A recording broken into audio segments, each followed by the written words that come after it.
प्रस्तुत है विधानसभा में आज हुई कार्यवाही की समीक्षा। लेखक हैं उमापद महतो, विशेष संवाददाता दैनिक उदितवाणी रांची। झारखंड विधानसभा के शीतकालीन सत्र के चौथे दिन आज 1932 खतियान आधारित स्थानीयता विधेयक बिना किसी परिवर्तन के ध्वनि मत से पारित हो गया।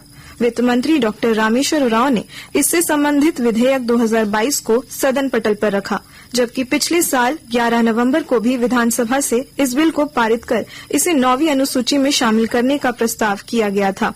राज्यपाल द्वारा इस बिल पर अटॉर्नी जनरल से परामर्श मांगा गया था और बिल पर अटॉर्नी जनरल ने कुछ आपत्तियां जताई थी तथा बिल को संवैधानिक प्रावधान के अनुरूप नहीं बताया था। राज्यपाल ने उन आपत्तियों के साथ विधेयक को झारखंड विधानसभा को लौटा दिया था, लेकिन आज बिल को दोबारा बिना संशोधन के सदन में पेश किए जाने के बाद मुख्यमंत्री हेमंत सोरेन ने कहा कि अटॉर्नी जनरल द्वारा दिया गया परामर्श युक्तिसंगत और तर्कसंगत नहीं है। उन्होंने कहा कि 1932 खतियान आधारित स्थानीयता इस राज्य के करोड़ों आदिवासी और मूलवासियों की अस्मिता एवं पहचान से जुड़ी है। मुख्यमंत्री ने कहा कि अटॉर्नी जनरल ने अपने परामर्श में यह भी उल्लेख नहीं किया है कि कई राज्यों द्वारा विभिन्न वर्गों को 50% से अधिक आरक्षण उपलब्ध कराने का प्रावधान भी 9वीं अनुसूची में शामिल कर लिए जाने के बाद जुडिशियल रिव्यू से सुरक्षित हो चुका है। वहीं अटॉर्नी जनरल ने अपने परामर्श में वर्ग 4 के लिए तो विधेयक के प्रावधान को संवैधानिक प्रावधानों के अनुकूल पाया है, परंतु वर्ग 3 के मामलों में उनकी राय ऐसी नहीं है। जबकि वस्तु स्थिति यह है कि सभी प्रांतों एवं राष्ट्रीय स्तर पर भी सामान्यतः वर्ग 3 और वर्ग 4 की श्रेणी के नौकरियों को एक श्रेणी में रखा जाता है। मुख्यमंत्री ने कहा कि हम लोगों ने भी वर्तमान स्थानीयता संबंधित विधेयक को 9वीं अनुसूची में शामिल करने का प्रावधान विधेयक में किया है, जिससे इसे जुडिशियल रिव्यू में सुरक्षा कवच उपलब्ध हो सके। लेकिन अटॉर्नी जनरल ने इस तथ्य को अपना परामर्श प्रदान करने में कहीं भी संज्ञान में नहीं लिया है, इसलिए वर्तमान विधेयक में किसी तरह के परिवर्तन की आवश्यकता नहीं है। इसे वर्तमान स्वरूप में ही पुनः पारित होना चाहिए। इसके अलावा मुख्यमंत्री ने कहा कि हम लोगों ने एसटी, एससी एवं पिछड़े श्रेणी के लोगों का आरक्षण 50% से बढ़ाकर 67% करने से संबंधित विधेयक भी विधानसभा से पास कराकर राज्यपाल के पास भेजा है।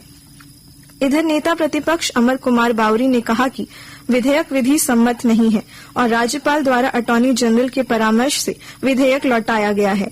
इस विधेयक को पारित किए जाने से मामला फिर न्यायालय में उलझ सकता है और नियुक्तियों में विलंब हो सकता है। राज्य सरकार विद्यार्थियों के साथ खिलवाड़ नहीं करे। सरकार कैबिनेट से स्थानीय नीति बनाकर युवाओं को नौकरी दे। इधर सदन में अन्य 3 विधेयकों को भी ध्वनि मत से पारित किया गया, जिसमें संसदीय कार्य मंत्री आलमगीर आलम ने झारखंड पदों एवं सेवाओं की रिक्तियों में आरक्षण संशोधन विधेयक 2023 विधेयक को सदन पटल पर रखा। इस विधेयक के तहत झारखंड आंदोलनकारियों को 5% क्षैतिज आरक्षण देने का प्रावधान किया गया है।